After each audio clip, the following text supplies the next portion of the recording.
Et donc, bonsoir à tous et à toutes. Bonne arrivée à vous. Si vous me recevez, merci de confirmer.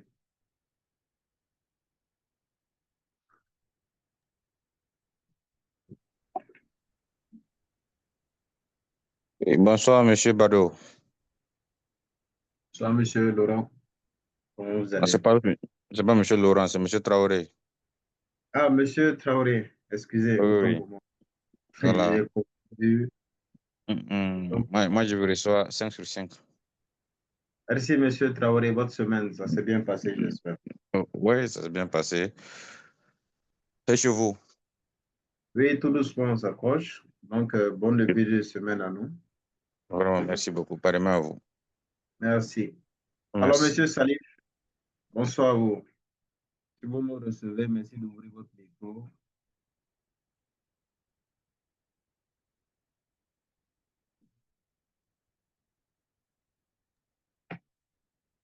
Si Monsieur Salif nous reçoit,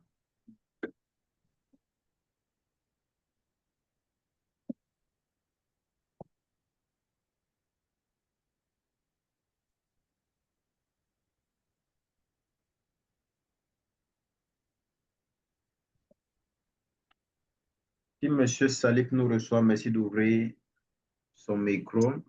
Au passage, je demande la confirmation du support de cours qui est partagé. Donc, si Monsieur Traoré arrive à voir ce qui est partagé, merci de le lire.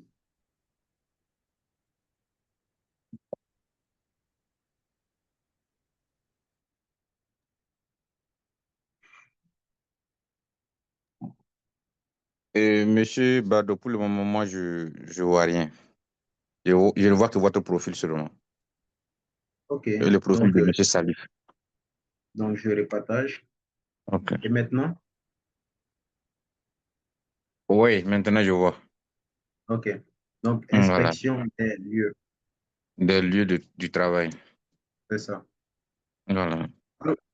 Alors, si Monsieur Salif nous reçoit, merci de confirmer avant qu'on ne commence.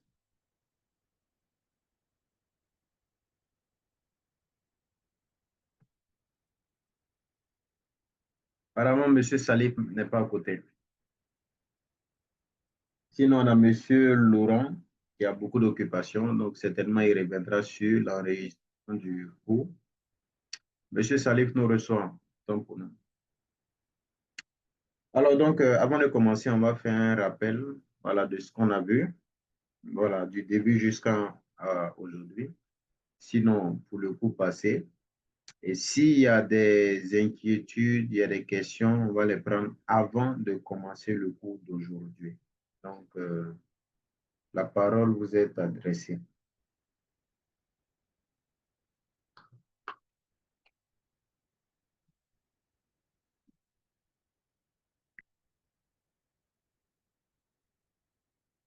Et non, monsieur.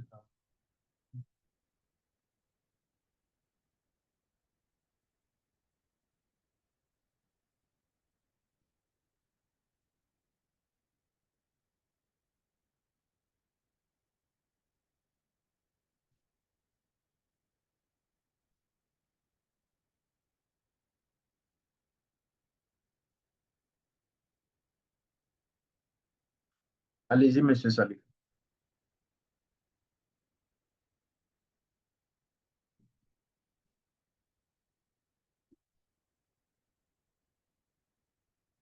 Allez-y, monsieur Salif.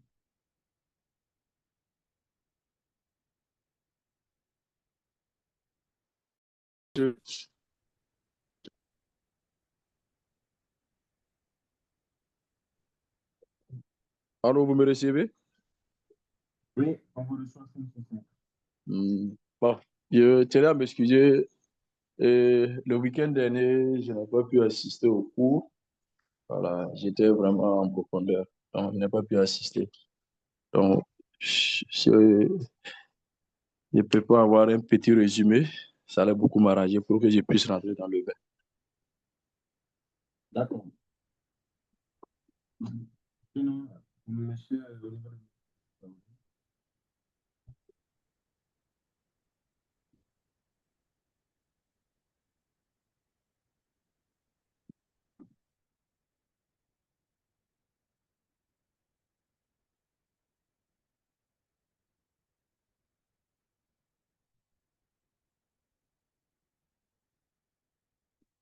Monsieur Traoré.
Alors, Monsieur Traoré, si toutefois vous pouvez nous rappeler ce qui s'est passé.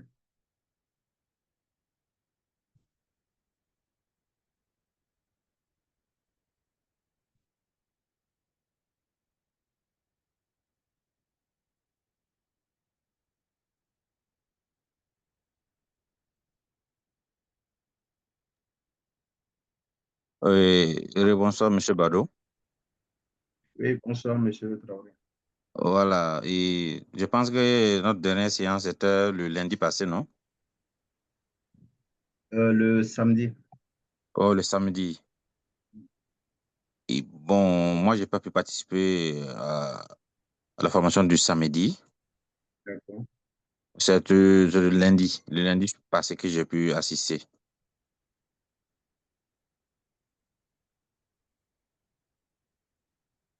D'accord. Il n'y a pas de Voilà, problème. mais j'ai reçu le lien d'enregistrement sur YouTube, là. OK. Voilà, je disais que, bon, en tout cas, je vais faire tout pour revoir. Et C'est ça. voilà, Merci. merci. Alors, donc, je vois Monsieur Koné aussi qui est connecté.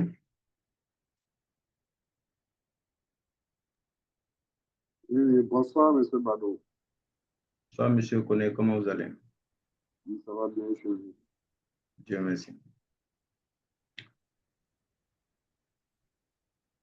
Alors, donc, très, très rapidement, un bref résumé de ce qu'on a vu. Mais avant, déjà, il faut signaler que on fait tout vraiment pour que les cours arrivent à se suivre. Donc, après chaque cours d'ERA, on met l'enregistrement YouTube pour permettre déjà à ceux qui n'ont pas pu suivre quand même de suivre et ensuite, s'il y a des questions, de pouvoir revenir. Sinon, ça sera vraiment chaque fois difficile de revenir encore faire peut-être un résumé encore ou surfer encore sur tout ce qu'on a vu, tandis qu'on n'a que 2 heures pour explorer déjà le cours qu'on doit avoir aujourd'hui. Donc, si toutefois, après le cours, lorsqu'on partage les enregistrements YouTube, l'idéal vraiment, ça sera d'assurer la continuité là, tout en regardant les vidéos. Et maintenant, s'il y a des questions, on pourra toujours.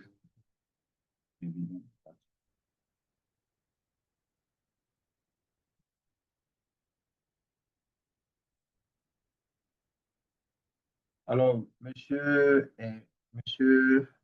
Ouedraogo.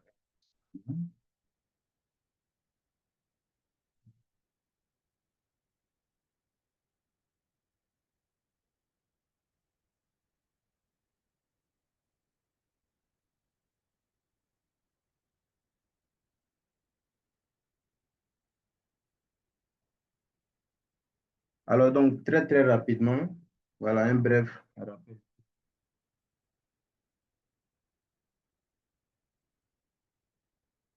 Alors, idéalement, le samedi, on a parlé de l'analyse des tâches critiques. Avant ça, on avait parlé de la lutte contre l'incendie. Et tout cet ensemble-là accompagne toujours le plan de prévention et accentue le rôle du QHSE qui est de veiller déjà sur la santé et la sécurité de leurs travailleurs. Alors donc, on a dit que nous, on ne lutte pas directement contre les incendies, mais on travaille de sorte à ce que l'incendie qui est considéré déjà comme un risque qui est très dangereux, dont la gravité est élevée, mais la probabilité de survenue est faible, nous, on va travailler directement contre la survenue des débuts de feu. Donc, pour cela, on avait parlé déjà des débuts de feu. Donc, le feu qui apparaissait lorsque trois composantes sont réunies, le triangle de feu. Donc, nous, on utilise l'instincteur. L'instincteur, on avait parlé qu'il y a deux types d'instincteurs, l'instincteur à pression permanente et l'instincteur à pression auxiliaire. Ce sont ces deux ensembles-là que nous, on va utiliser automatiquement pour pouvoir accentuer notre lutte contre précisément les débuts de feu. Alors, pour l'analyse des tâches critiques, on a vu qu'en entreprise, déjà, le lieu de travail, c'est l'ensemble de l'implantation des postes de travail. Et le poste de travail, c'est l'endroit où l'employé recruté exerce ce pourquoi il a été recruté. Et donc, faire l'analyse des tâches critiques, on voit que parmi toutes les tâches qu'on a en entreprise, il y a des tâches qui sont moins critiques, il y a des tâches qui sont plus critiques.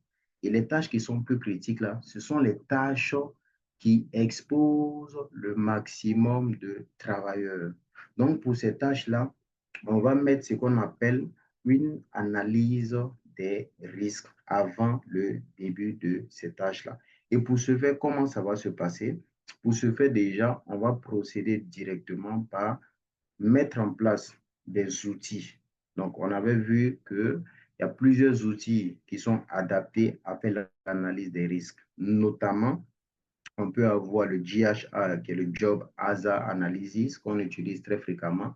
On peut avoir le GSA, le Job Safety Analysis. On peut avoir l'APD, qui est l'analyse préliminaire des risques. Et l'AMDEC, il y a plusieurs outils qu'on peut utiliser pour pouvoir faire ces analyses des tâches critiques. Pourquoi mettre l'accent sur ces tâches critiques-là? Parce que ces tâches-là, si le risque survient pendant l'exécution de ces tâches-là, naturellement, il va de soi que les dangers seront très graves. Donc, nous, directement, on encadre la planification de ces tâches-là de sorte à ce que le travail puisse se faire dans la sécurité, donc de sorte à veiller sur l'ensemble des travailleurs. Et pour ce faire, des outils ont été mis à disposition. Voilà, notamment le GHA. On a mis un exemple dans le groupe pour permettre directement à tous ceux-là qui n'étaient pas là aussi de s'enquérir aussi de ce dispositif afin de travailler en toute sécurité. Est-ce que vous m'entendez? J'ai l'impression qu'on ne m'entend pas. Merci de confirmer qu'on m'entend. Est-ce que vous m'entendez? Si vous m'entendez, merci de confirmer que vous m'entendez. Sinon, j'ai l'impression qu'on ne m'entend pas. Moi, je vous reçois 5 sur 5.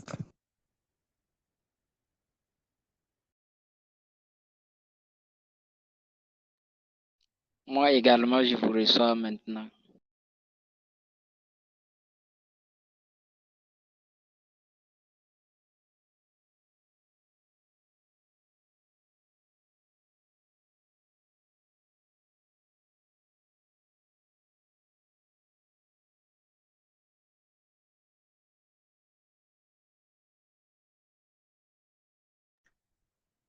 Alors, donc, on a mis l'outil déjà dans le groupe, qui est le GHA. Donc, naturellement, vous pourrez revenir là-dessus et son utilisation appropriée aussi. Je pense que tout est contenu dedans. Et même un exercice même avait été donné à la fin du cours, qui ceux-là qui pourront traiter, ça sera bien. Ils pourront me le ramener et puis ensuite, on verra dans quelle mesure on pourra les corriger. Donc, voici un peu ce sur quoi on avait discuté. Alors, si toutefois il y a d'autres questions, on va toujours discuter. Voilà. Mais avant ça, est-ce qu'il y a des questions avant qu'on ne commence le cours d'aujourd'hui?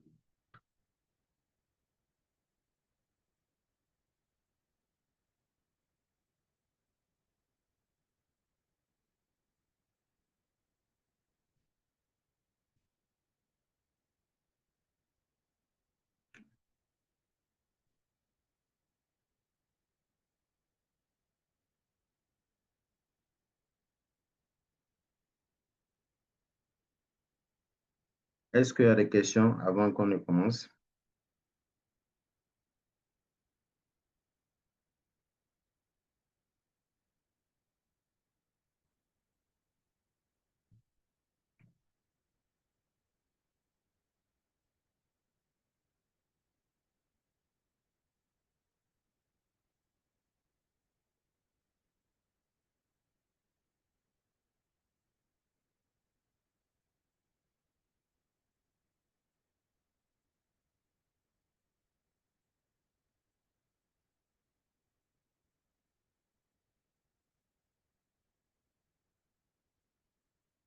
Alors donc, aujourd'hui déjà, nous allons parler de l'inspection des lieux de travail. Alors, je profite pour poser une question. C'est quoi une inspection des lieux? Pourquoi en tant qu'HSE, on doit parler de l'inspection des lieux?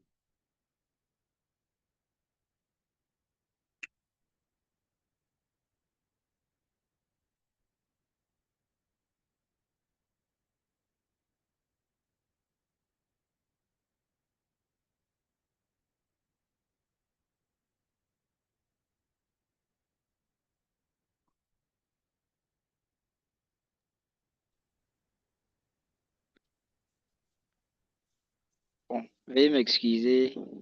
Et pour moi, inspecter un lieu de travail, c'est-à-dire, c'est par exemple visiter les coins, voilà, les lieux de travail afin de pouvoir voir, bon, ce qui fonctionne et ce qui ne fonctionne pas. Voilà, c'est-à-dire pour corriger certaines erreurs. Voilà, je prends par exemple lorsque la police sort, par exemple, pour aller inspecter, par exemple, les lieux de travail au niveau des maquis et autres là, c'est pour aller voir, par exemple, il peut arriver voir les verres là, qu'on n'a pas couvert, on n'a pas protégé les verres et autres, ils vont tirer des conclusions, ou soit aller voir que les douches ou toilettes sont sales. On va dire, de corriger certaines choses, de ramasser les ordures et autres là. Bon, donc, ce que je peux dire, inspecter un lieu de travail, c'est genre faire ce genre de trucs. Merci. Alors, une autre intervention.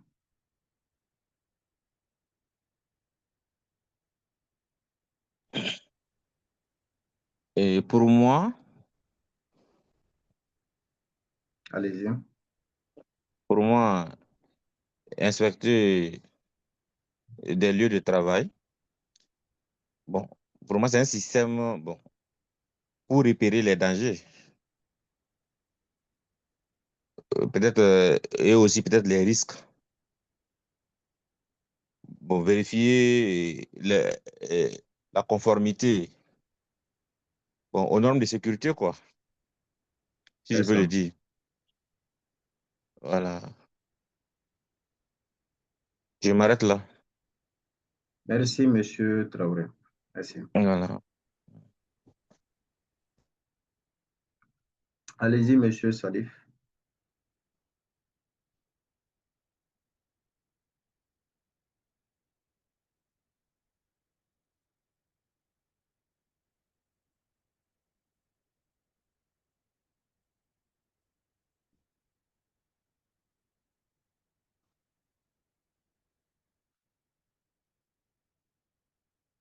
Oui, allez-y, Monsieur Salif.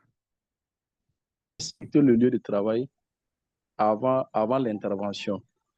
Oui, Avant l'intervention, c'est d'abord localiser l'endroit où nous devrons intervenir et regarder quels sont les risques et les dangers qui peuvent y être et maintenant prendre les mesures adéquates.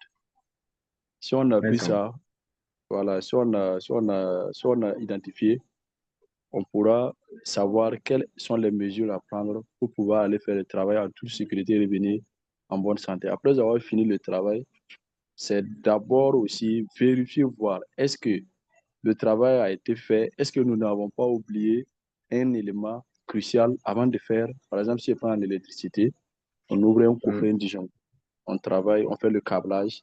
Si on finit de faire le câblage, il faut d'abord, après le travail, vérifier, voir si toutes les connexions sont bien faites avant de faire la mise sous tension. Si on finit, il faut nettoyer l'endroit.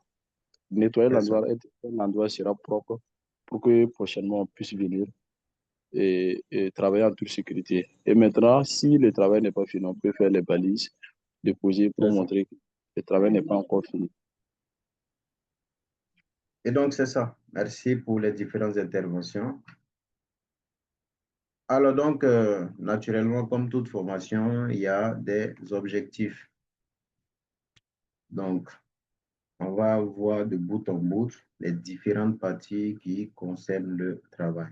Donc, naturellement, l'objectif, ça sera de démontrer l'importance déjà de l'inspection des lieux, connaître les éléments utiles pour réaliser l'activité de l'inspection et enfin connaître les étapes de réalisation même de l'inspection. Alors donc, l'inspection déjà des lieux du travail, déjà, ça vise à identifier, enregistrer, comme ce que vous l'avez dit, les risques réels et potentiels. Donc, pour tout ce qui concerne les équipements, la main-d'œuvre, le matériel et les méthodes même de travail. Ça permet aussi de relever tout risque requérant une attention immédiate, de vérifier si les mesures de contrôle existantes même sont suffisantes dans l'objectif d'éviter l'accident. Donc, tout ce qu'on mène en entreprise, le grand objectif directement, c'est d'éviter la survenue d'un accident, chose qui est la conséquence et chose déjà qui expose même ou encore empêche la productivité même de l'entreprise. Alors, le principe, il est simple. Donc, l'inspection déjà, c'est à la sécurité déjà que l'entretien préventif est au maintien des équipements. Alors, quand on passe par là, qu'est-ce que ça signifie? Ça signifie tout simplement que lorsqu'on fait, par exemple, lorsqu'on fait la maintenance de nos propres engins ou encore de nos véhicules, naturellement, l'objectif, c'est d'empêcher même que de graves problèmes arrivent tout en essayant toujours de faire avancer notre travail, de sorte à ce que un beau matin, notre moto ne nous lâche pas. Donc, on vise à maintenir notre équipement toujours en bon état. C'est de cette même manière, faire l'inspection déjà, ça intervient déjà dans un cadre de prévention, dans la mesure où ça va supprimer tout ce qui est comme non-conformité et ça va permettre directement à l'entreprise de toujours accroître sa productivité. Donc, c'est tout simplement ça. Alors, donc, les démarches déjà de l'inspection, donc, on a dit que ça intervient dans un cadre préventif. Tout ce qui est préventif, ça empêche déjà que le pire n'arrive, c'est-à-dire empêcher même que le risque ne survienne. Voilà, ça empêche déjà que le risque ne survienne. Et pour ce faire, on va précéder directement par l'analyse des tâches. L'analyse des tâches critiques, on l'avait vu, qui consiste à analyser les tâches avant même l'exécution des travaux. Et donc, lui aussi, il intervient dans un cadre préventif. Et maintenant, l'après-travail ou pendant même le travail, l'inspection viendra encore s'assurer que l'analyse qu'on a eu à faire, tout ce qu'on a eu à décider ensemble est bien réalisé, est bien respecté, toujours dans la sécurité des opérants. Donc, l'analyse, lui, il est préventif, il intervient avant, mais l'inspection vient pendant et même après pour se rassurer que, tiens, tout ce qu'on a décidé, ils ont dit qu'ils vont porter les casques, ils vont faire ci, ils vont analyser telle chose avant de travailler, mais l'inspection va nous permettre de confirmer que tout l'engagement qui avait été pris est bien respecté. Donc, ça permet aussi de révéler aussi toutes les statistiques, tout ce qui est comme non-conformité. Naturellement, à travers la correction, ça va nous permettre aussi de mener des enquêtes et analyse de nos accidents. Alors, je pense qu'on avait déjà vu dans le cours précédent l'analyse proportionnelle des accidents qui explique de bout en bout le triangle de Beard. Donc, le triangle de Beard qui nous explique tout simplement que en entreprise, il faut travailler déjà à checker tout ce qui est comme incident. Quand on sait que les quasi-incidents sont une interpellation, donc c'est tout événement qui, dans certaines conditions, peuvent entraîner la survenue d'un incident. Alors que l'incident, c'est tout événement qui, dans certaines conditions, peut entraîner la survenue d'un accident. Et l'accident, c'est la conséquence. Donc, Beard nous dit que après qu'il ait mené son enquête, naturellement, il s'est rendu compte que sur plusieurs entreprises, L'accident majeur qui arrive est dû à une négligence des incidents précédents. Donc, lui nous dit tout simplement que, donc, lorsqu'on a des interprétations, lorsqu'on a des incidents qui surviennent, nous devrons les utiliser comme point focus tout en menant une enquête de sorte à empêcher même la survenue du pire qui est l'accident. Raison pour laquelle il nous dit toujours, lorsqu'on a des déviations, les déviations sont considérées comme les non-conformités, les déviations sont considérées comme donc tout ce qui n'est pas correct, tout ce qui s'éloigne directement de la normale. Lorsqu'on a 1200 déviations et plus, on doit directement travailler déjà sur ces 1200 déviations et plus, de sorte même à, en analysant plutôt les causes, ce qui a fait que ces déviations-là sont apparues. Donc, on va travailler directement sur 5 éléments, à savoir la main-d'œuvre. Quels sont les éléments dans la main-d'œuvre qui ont entraîné la survenue de la déviation au niveau même du matériel, au niveau de la méthode, au niveau même de la procédure en elle-même. Et lorsqu'on va mettre des actions pour éviter, pour contrôler même ces déviations, naturellement, on aura empêché le reste de la pyramide, c'est-à-dire la survenue des incidents. Par contre, si rien n'est fait, on va passer de déviation en déviation. Si rien n'est fait, on aura au moins 600 incidents. C'est-à-dire, on va passer de 1200 déviations. Si rien n'est fait, dans ces 1200 déviations-là, on aura au moins 600 incidents. Dans les 600 incidents-là, si rien n'est fait, on aura 30 dommages avec matériel. Et dans les 30, si rien n'est fait, on aura 10 avec blessures mineures.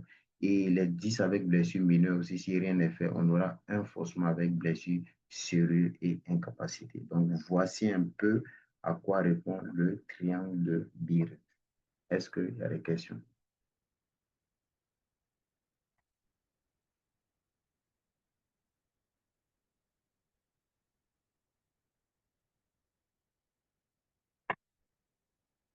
Alors, donc, s'il n'y a pas de questions, on pourra toujours continuer.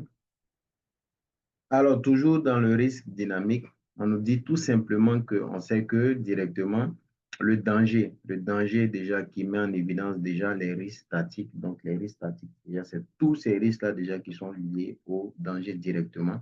Quand on prend une bouteille de gaz, les risques statiques directement qu'on a directement, c'est qu'elle peut exploser, elle peut créer un incendie.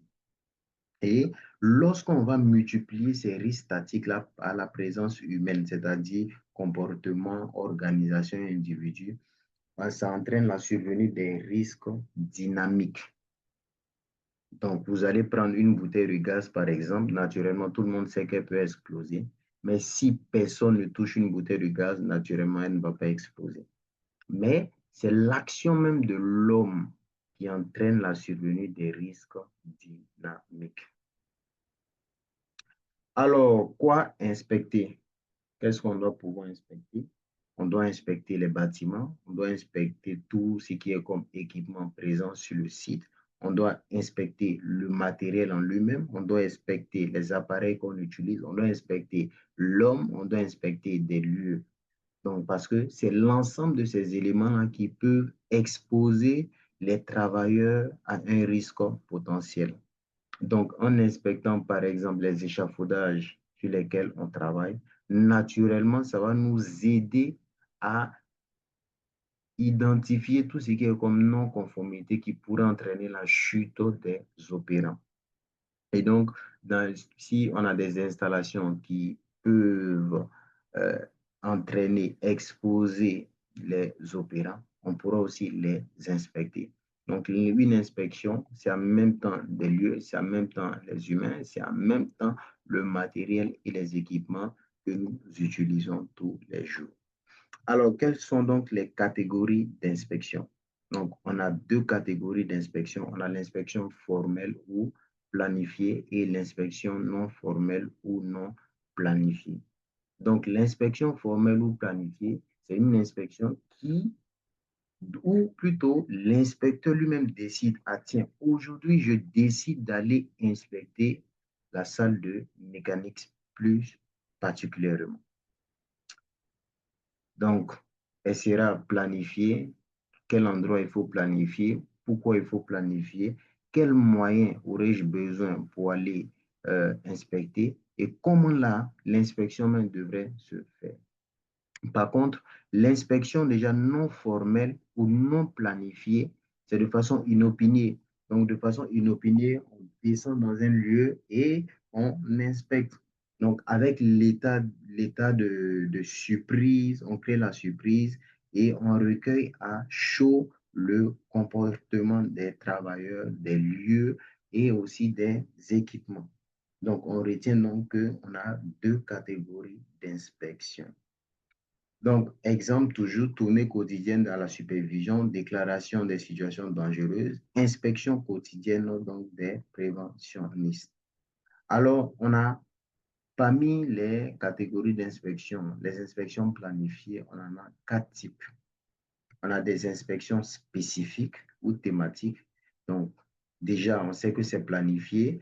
On a déjà prévu qu'on va aller dans tel endroit et elle sera thématique, par exemple, lorsque on utilise un thème plus spécifique. Par exemple, aujourd'hui, je vais inspecter tel lieu pour voir uniquement la sécurité des machines. On va inspecter tel lieu pour voir notre réactivité face aux mesures d'urgence. On va inspecter tel lieu pour voir les risques liés à l'ergonomie au travail. Et toujours dans les inspections planifiées, on peut aussi avoir une inspection préalable avant même au départ ou avant usage.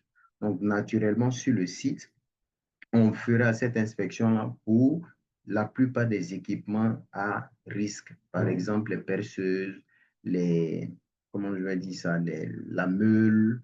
Voilà. Si on doit faire la soudure avec AC, l'acétylène et l'oxygène, par exemple, on va inspecter tout le dispositif. Si on doit utiliser le marteau-piqueur, on doit inspecter parce que ce sont des équipements qui exposent le maximum de travail à un certain niveau de risque. On peut inspecter les harnais de sécurité, notamment avant leur utilisation. Donc, on va regarder les sangles, on va regarder les bretelles, on va voir s'ils sont défaits ou pas. Ça permet déjà d'anticiper et d'identifier toutes les non-conformités. À côté des inspections préalables, on peut aussi avoir d'autres inspections conjointes planifiées régulières où on va décider, par exemple, aujourd'hui d'aller dans un poste de travail, dans tel secteur, dans tel environnement, pour aller inspecter. À défaut de ça, le dernier type d'inspection planifiée, ça sera l'inspection générale. Générale, tout simplement, on va le planifier, mais on va se dire qu'aujourd'hui, on décide de partir sur tout le site, dans tous les recoins, pour observer déjà le comportement ou encore observer quelque chose qui fut dans notre planification. Donc, on retient toujours qu'on a deux catégories d'inspection. L'inspection formelle planifiée ou l'inspection non formelle ou non planifiée. Alors, donc, toujours dans les types d'inspection, l'inspection spécifique ou thématique. Donc, ce type d'inspection-là est utilisé pour effectuer une inspection dans un endroit bien précis où les éléments évalués sont identifiés. Donc, elles sont conduites occasionnellement. Donc, aujourd'hui, par exemple, on décide d'aller inspecter les robinets d'incendie armés, par exemple. Aujourd'hui, on décide, par exemple, d'aller inspecter nos instincteurs. Donc, voici un peu à quoi répond l'objectif donc d'une inspection. Et donc, cette vidéo vient illustrer, voilà, lorsque on ne fait pas une inspection et lorsqu'on fait une inspection de façon inopinée, comment ça se présente.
Alors donc, c'est un peu amusant, mais ce sont les réalités du terrain. Parce que si on ne fait pas d'inspection, devant peut-être le HSE, les ouvriers déjà sont directs.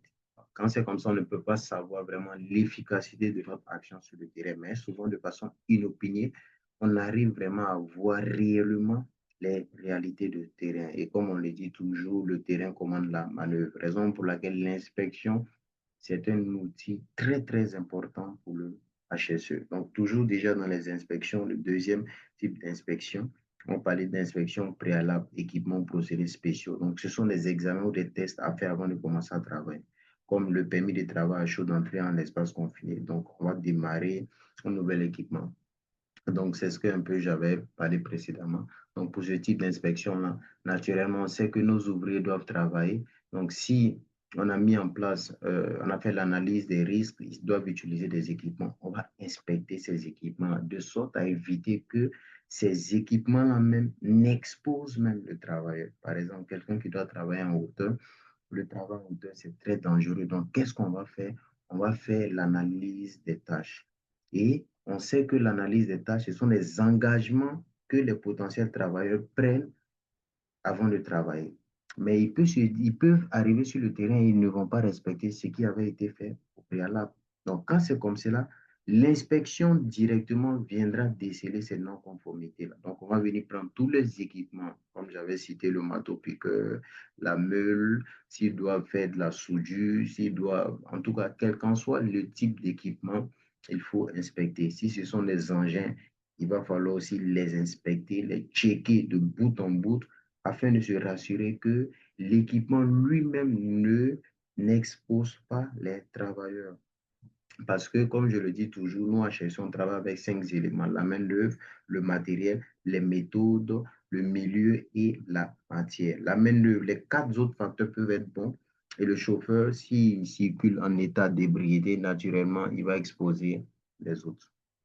Le chauffeur, il peut être en bon état, mais si les freins sont défaillants, naturellement aussi, le matériel pourra l'exposer et ainsi de suite, vice-versa. Raison pour laquelle l'inspection permet déjà d'éviter tous ces éléments. Donc, naturellement, un exemple donc, de permis de feu, donc ça requiert un ensemble de conditions auxquelles les potentiels travailleurs s'engagent à respecter avant le début du travail. Et généralement, qu'est-ce qu'en entreprise on fait? On joint toujours l'outil de l'analyse des risques derrière le permis de travail. Donc, on va utiliser plus précisément le GHA derrière chaque permis.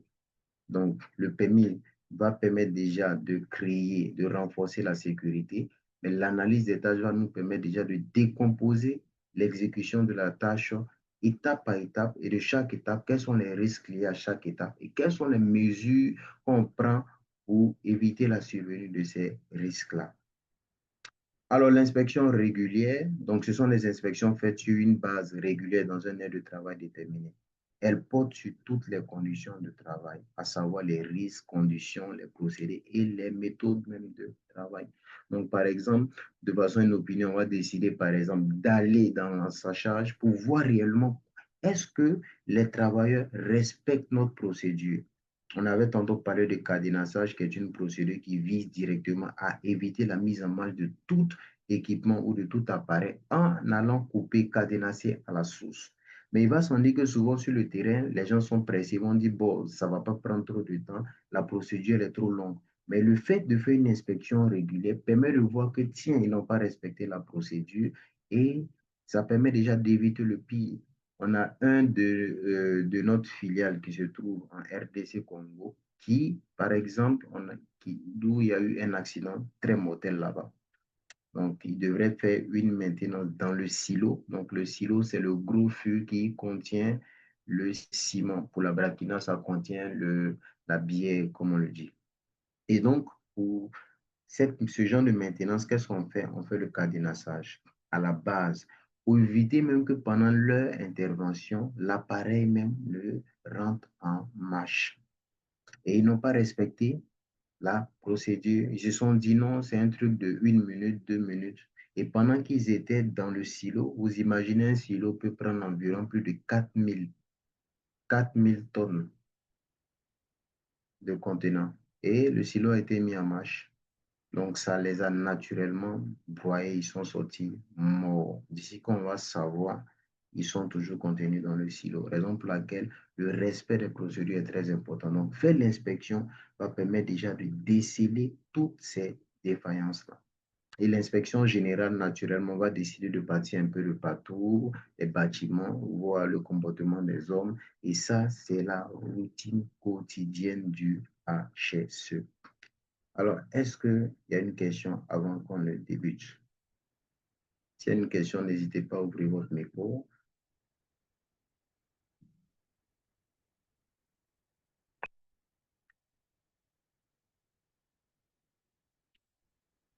Est-ce qu'il y a une question avant qu'on le débute? Sinon, monsieur Kone a la parole. Sinon, monsieur Nyada a la parole. Monsieur Salif a la parole. Monsieur Traoré a la parole. Si toutefois il y a des questions, n'hésitez pas, ouvrez votre micro, posez-les. Si c'est sur les coups précédents, revenez, on va toujours revenir. L'objectif, c'est que au thème de chaque module, l'objectif soit atteint. Et on est là aussi pour vous aider à atteindre cet objectif-là. Donc, naturellement, ouvrez votre micro, posez les questions. Si aussi ça va, merci de mettre un pouce pour me montrer aussi que je peux continuer.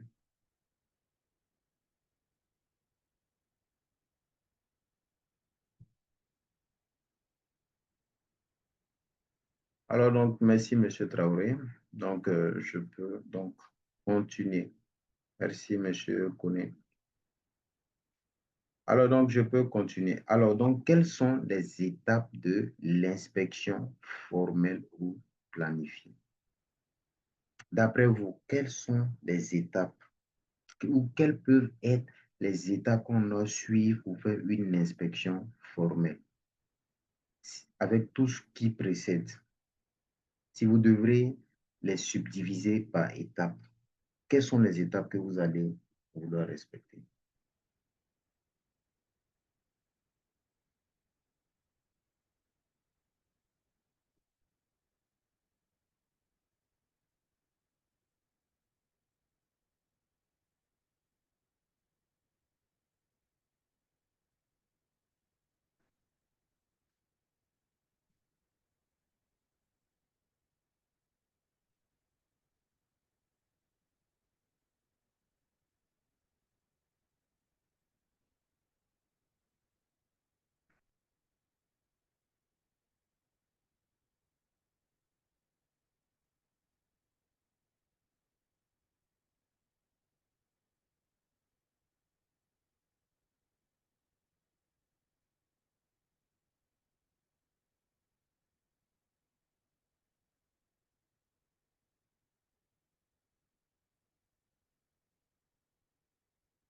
Alors, d'après vous, quelles sont, ou si on dit vous devrez faire une inspection formelle pour planifier, quelles peuvent être les étapes?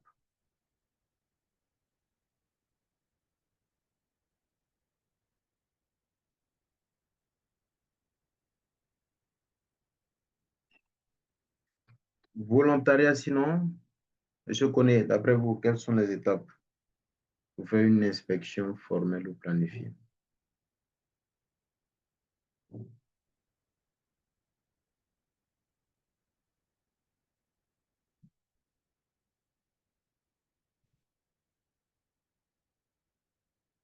Est-ce on a des propositions?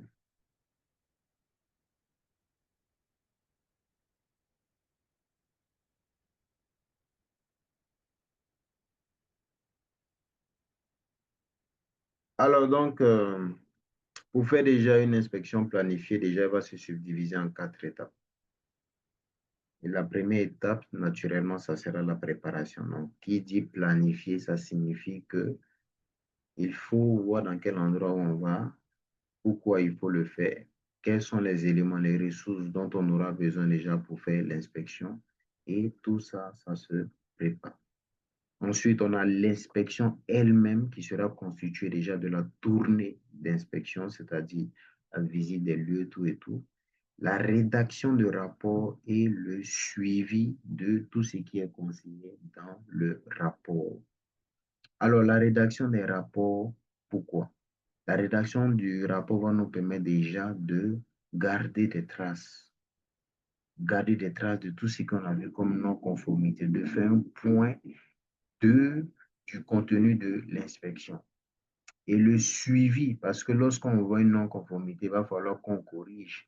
Il y a des actions qui devront être corrigées. Par contre, il y a d'autres qui vont intervenir dans un cadre de prévention. Et qui dit cadre de prévention, naturellement, ça ne pourra pas se faire dans l'immédiat. Et donc, le suivi va permettre de s'assurer que tout ce qu'on avait dit précédemment dans le rapport ont été corrigés en fonction d'un délai, en fonction aussi d'une échéance et d'un statut bien déterminé, en responsabilisant les responsables donc, de l'action. Alors, la préparation, donc se préparer à faire une inspection, cela veut dire plusieurs choses. Naturellement, réunir tout le matériel nécessaire, c'est-à-dire liste des vérifications, par exemple. Si vous devrez aller inspecter un équipement, il va falloir avoir la checklist même de cet équipement-là. Si c'est l'arnais, il va falloir avoir la checklist même de cet harnais.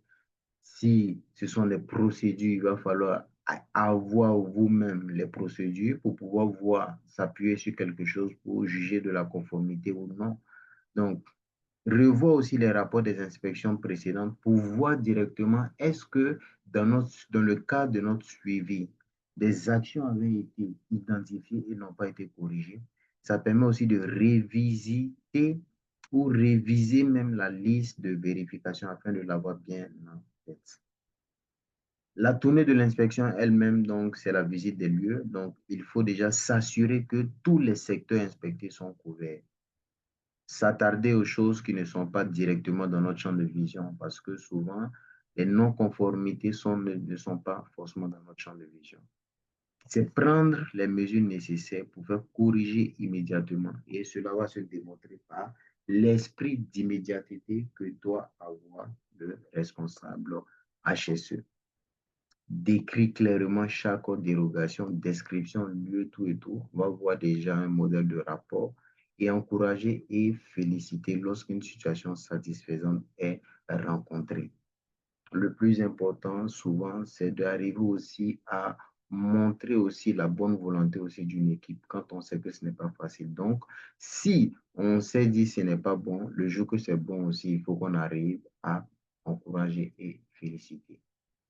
Ce sont des choses qui ne coûtent rien, mais qui ont beaucoup de valeur en entreprise. Alors, la rédaction déjà du rapport, c'est à plusieurs choses. Indiquer que l'inspection est faite, ça permet aussi de montrer que le HSE fait son travail. Parce que l'inspection, c'est la base du HSE, c'est ce qui fait le HSE. Ça permet aussi de renseigner sur les dérogations observées et ça permet de faire le suivi des correctifs. Ça permet aussi de protéger le HSE tout en faisant un rapport bien détaillé. Ça permet aussi de voir que pour telle non-conformité, il a responsabilisé telle personne. Et pendant le suivi, ça permettra vraiment de voir pourquoi ça n'a pas été mis en place. Et au cas où il y a un problème qui survient malgré tout ça, le rapport d'inspection pourra protéger aussi le HSE. Alors, pour faire un rapport, qu'est-ce qu'il faut faire? Il faut identifier clairement les dérogations. Donc, on va avoir un modèle de rapport consigné dans le cours, bien sûr. D'indiquer si des mesures temporaires ont été prises, de codifier même les risques, c'est-à-dire en fonction de leur niveau de gravité. Et lorsque vous dites, par exemple, A, B, C, il faut justifier pourquoi le A, c'est le risque le plus élevé, le B, pourquoi c'est le risque le plus élevé, le C, pourquoi c'est le risque moindre. De préciser aussi le correctif suggéré et d'indiquer un responsable et d'indiquer un délai et même un statut pour confirmer le délai. Alors que le suivi ne sera vraiment efficace que si la conclusion est rapidement transmise aux intéressés. Donc, il est toujours important dans le rapport d'indiquer qui doit mettre le correctif signalé en place, à quelle échéance surtout, afin de s'assurer qu'à l'échéance près, l'action a été mise en place. Et donc, pour les personnes qui ont fait l'inspection, faire le suivi déjà signifie plusieurs choses, entre autres. Ça permet déjà de s'assurer que les dérogations observées sur lesquelles elles peuvent agir soient corrigées selon l'échéance prescrite, comme on le disait. De vérifier même après correction que le correctif est efficace. Est-ce qu'il y a des questions? Je rappelle toujours que s'il y a des questions, naturellement, vous pouvez ouvrir votre micro et poser ces questions. Donc, naturellement, après une inspection, il y aura une banque de données qui va situer le contexte réel de l'entreprise, le comportement, les équipements même de tout un chacun. Alors donc, il sera donc très, très important de pouvoir les consigner afin d'assurer donc un bon suivi. Alors donc, voici un peu un modèle de rapport d'inspection. Donc, où vous allez consigner la date de constatation, le problème ou la non-conformité observée, l'endroit où elle a été observée, est-ce qu'il y a des risques liés à cette non-conformité-là, si oui, vous allez le mettre. Quand vous avez observé cette non-conformité-là, quelle action, on a dit, une action corrective vise à corriger dans l'immédiat. Quelle action vous avez mis sur place? Par exemple, vous passez, vous trouvez un extincteur qui est par terre, c'est une non-conformité. Qu'est-ce que vous faites? Vous raccrochez l'extincteur. Donc, vous passez, vous voyez quelqu'un qui n'est pas en EPI, vous l'interpellez, vous le sensibilisez et ensuite vous l'obligez à porter son EPI. C'est une action corrective. La priorité d'intervention va nous permettre déjà de voir déjà quel risque est plus grave et moindre que d'autres. Et le responsable, qui sera responsable de la mise en place de l'action corrective que vous avez dit? Dans quel délai il doit mettre cette action-là en place? Et la date même de réalisation même de l'action qui doit être mise.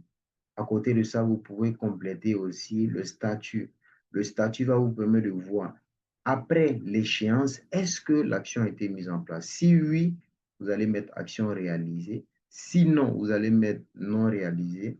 Vous allez voir, est-ce que c'est en retard ou soit en retard. Et en commentaire, pourquoi ça n'a pas été réalisé. Le HSC peut, dans son inspection, aller dans une zone sensible, voir qu'ils ont déjà utilisé l'extincteur. Et l'extincteur qui est là est vide, par exemple. Donc, il appelle le magasinier pour lui dire, on a besoin d'extincteur. Donc, dans son suivi, plutôt dans la consignation de son rapport, ça sera déjà une non-conformité pour lui, ou il sera amené à écrire même qu'il faut mettre un extincteur, en remplaçant l'extincteur responsable, chef de magasin, le délai en fonction de l'urgence du besoin, va mettre 1 semaine, 2 jours, etc. Et la date de réalisation qui va constituer l'échéance. Mais s'il ne met pas un statut, après vous êtes passé, le chef magasinier peut oublier de ne pas réaliser l'action. Et si après un accident ou un incident survient, ça signifie que le HSE n'a pas fait son travail. Quelle sera la preuve pour le HSE de dire que, en fait, j'ai responsabilisé le chef magasinier dans telle échéance, mais il n'a pas réalisé. Et donc, le suivi à travers l'échéancier va vous permettre de mettre que le travail n'a pas été fait. Pourquoi ça n'a pas été fait? Vous allez le consigner. Pour que s'il y a un problème demain, vous dites non, en fait, j'avais mis le responsable magasinier sur l'action à corriger.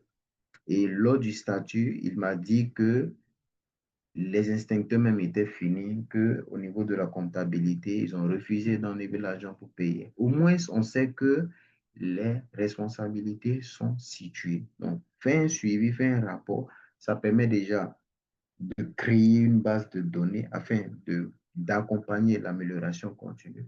Mais ça permet aussi de protéger aussi le HSE. Est-ce qu'il y a des questions? Donc, je rappelle toujours, s'il y a des questions, n'hésitez surtout pas à ouvrir votre micro.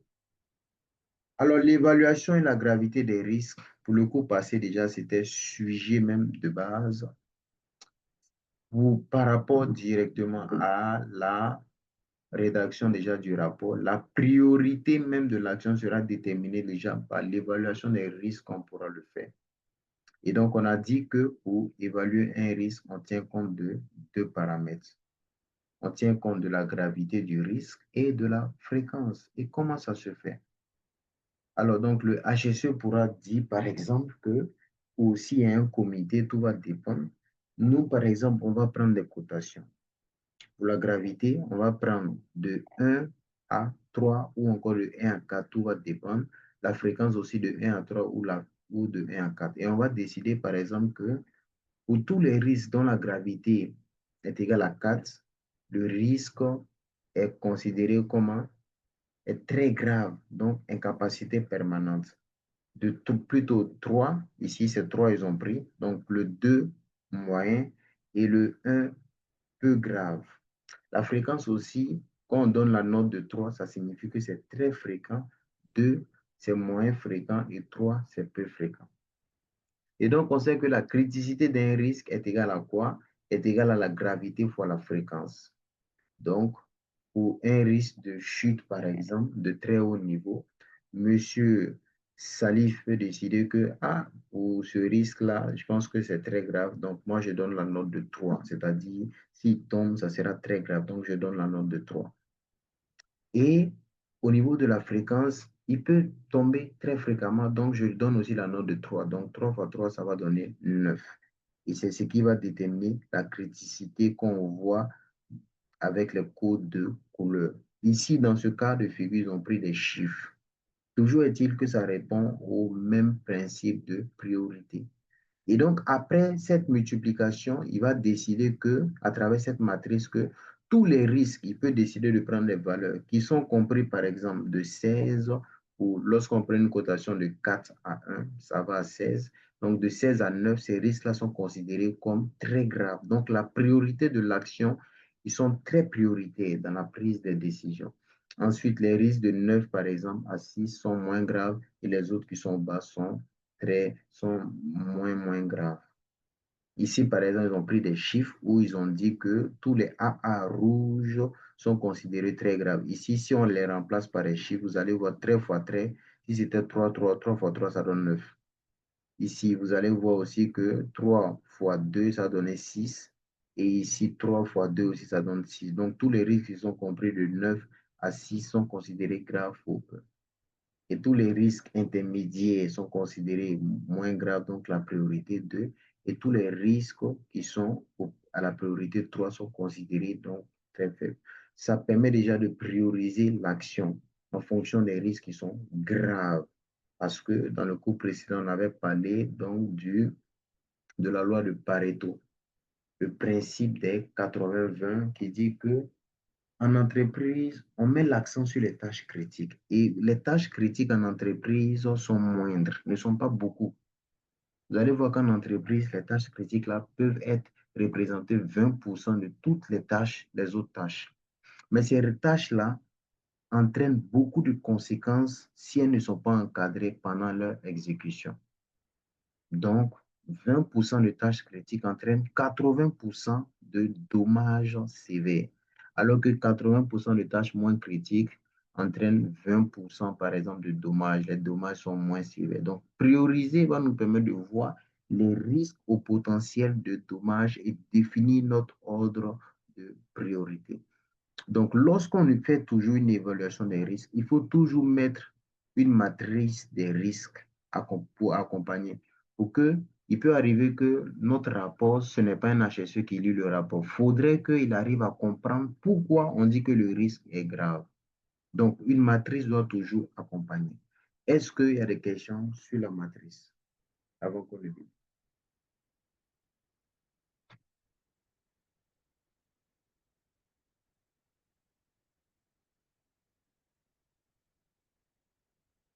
Alors, est-ce qu'il y a des questions sur la matrice avant qu'on ne débute? Ou si c'est compris, merci de mettre un pouce pour qu'on puisse continuer. Excusez, Monsieur Bado. Oui, allez-y, monsieur Koné. Bon, moi, j'ai pas très bien cerné la partie motrice là. Vous n'avez pas très. Je n'ai pas très bien compris. OK. Donc, je vais ouvrir une page vierge. Nouveau.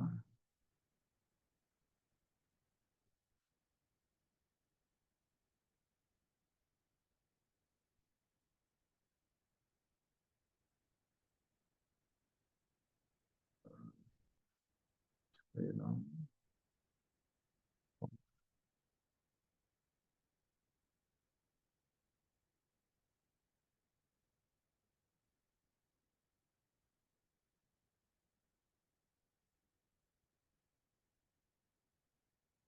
Alors, donc, on sait que pour évaluer un risque, le rôle de l'HSE, c'est d'identifier, ensuite évaluer les risques. Pour évaluer un risque, c'est-à-dire donner une note au risque. On sait que le risque est égal à quoi? La gravité multipliée par, bon, la gravité multipliée par quoi? Par la fréquence. Ça, c'est la formule qui est là. Et donc, qu'est-ce que le HSE dit pour pouvoir évaluer un risque? Il va donner des cotations, des notes. Il va dire que pour la gravité, par exemple, on décide de donner des points, par exemple, de façon simple pour qu'on arrive à se comprendre, de 1 jusqu'à 4. Mais dans notre cas de figure, ils ont pris de 1 à 3 et ils ont pris des lettres. Mais c'est le même principe que j'explique. En considérant que lorsque la gravité serait égale à 1, ou encore, on commence même par le plus sévère pour qu'on arrive à se comprendre.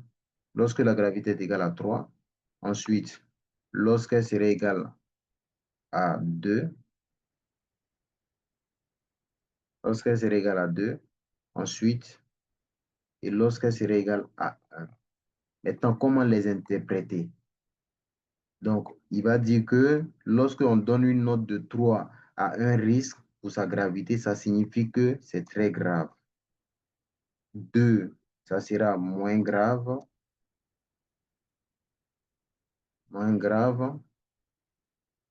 Plutôt très grave. 2, ça sera moins grave. Ensuite, le 1, ça sera léger. Les lésions seront légers. Il fait de même aussi pour la fréquence. Ça, c'est le HSE qui définit ça. 3, c'est le même principe. Donc, 3, il va dire que c'est très fréquent.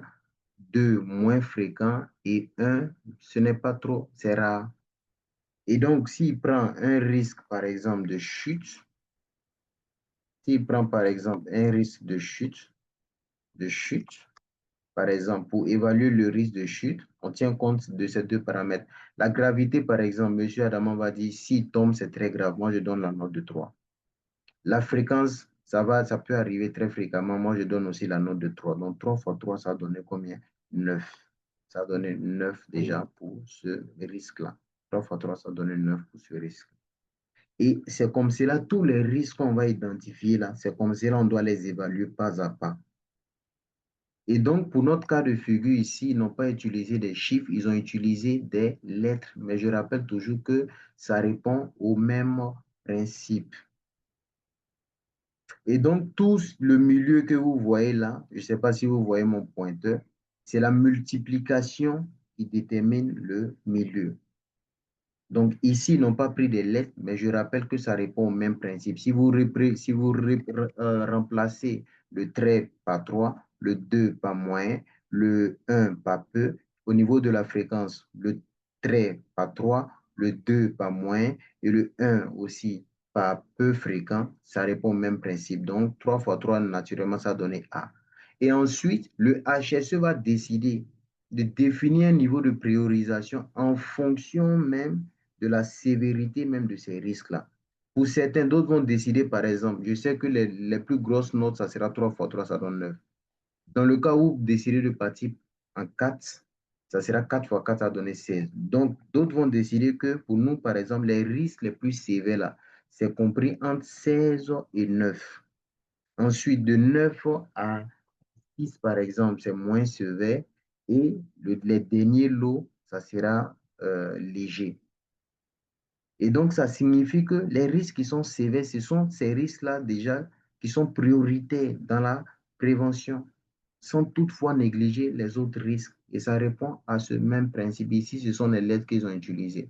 Donc, pour dire que tout ce qui est A, qui sont rouges, lorsqu'on fera les multiplications, ça signifie que ces risques-là sont très graves. Donc, c'est eux qu'on doit prioriser dans la prise de décision, dans l'action qu'on doit mettre en place. Ensuite, les moins graves et ensuite les faibles. Donc, est-ce que ça peut aller pour Monsieur Koné? Oui, oui, ça va mieux. Merci. Merci, Monsieur Koné. Est-ce qu'il y a d'autres questions?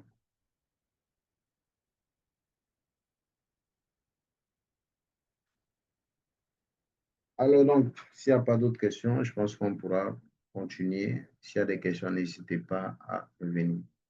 Donc, je rappelle toujours que lorsque vous faites une évaluation, mettez la matrice pour expliquer à ceux à qui vous allez remettre votre rapport pour qu'eux aussi ils arrivent à comprendre. Parce qu'il peut arriver dans le cadre d'un projet que entre HSC, on peut se comprendre, mais lorsque, par exemple, le bailleur de fonds ou encore d'autres parties prenantes telles que le chef de projet, lui, naturellement, il ne comprendra pas tout ce qu'on a fait. Donc, il faut expliquer le principe. Pourquoi on considère que ces risques-là sont dangereux. Donc, le niveau de priorité doit commencer par eux, ainsi de suite. Ça les permet déjà de comprendre.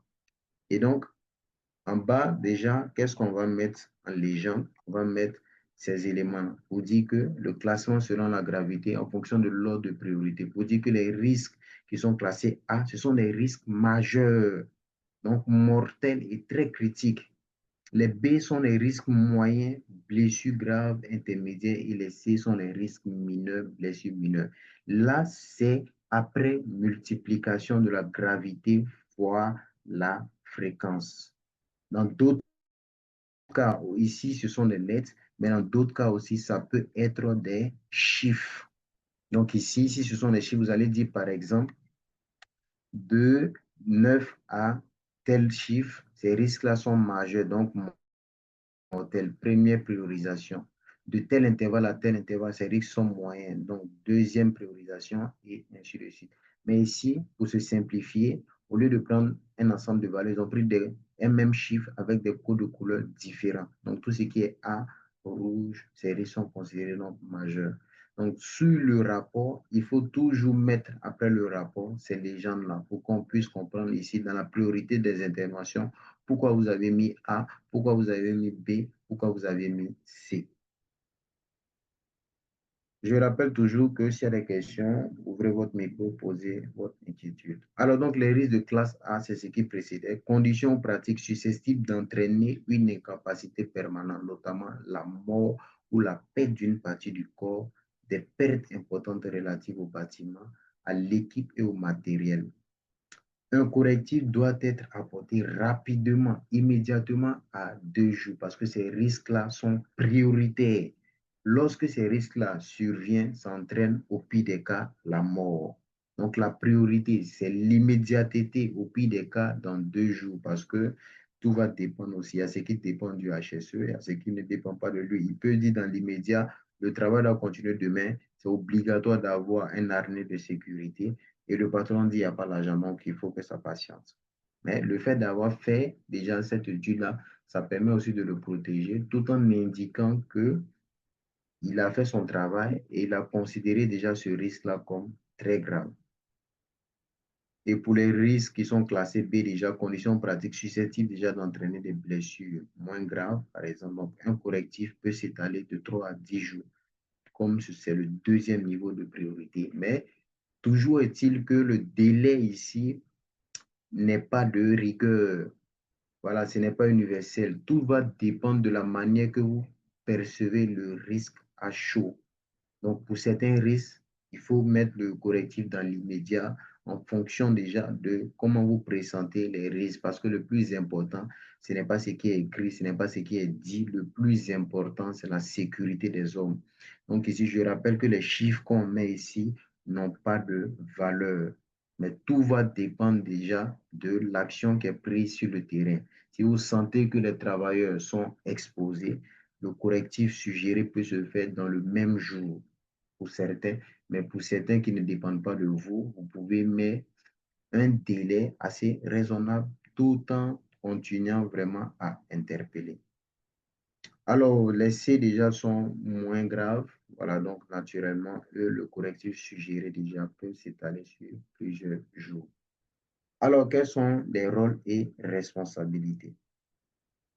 Alors, donc, qui doit faire quoi? comme je l'ai dit directement, dans un programme d'inspection en entreprise, chacun a son rôle. Le HSE, c'est le représentant de l'employeur dans l'identification, la sécurisation même des biens, du personne, du matériel et la protection de l'environnement. Donc, il remplace l'employeur dans son domaine d'activité, ce pourquoi on l'a recruté. Donc, il y a des choses qui sont au-dessus de lui. Lui, il fait son job, mais le suivi, par exemple, où on doit décaisser, on doit mettre les fonds, mettre le matériel, ça ne dépend pas forcément de l'HSE. Donc, la direction, elle alloue les ressources nécessaires, mais le HSE va estimer son besoin en ressources matérielles, financières et même humaines. Toujours est-il qu'il faut consigner dans les rapports et les adresser à qui de droit en fonction de l'organisation de votre entreprise. Maintenant, chacun dans la chaîne va faire son job.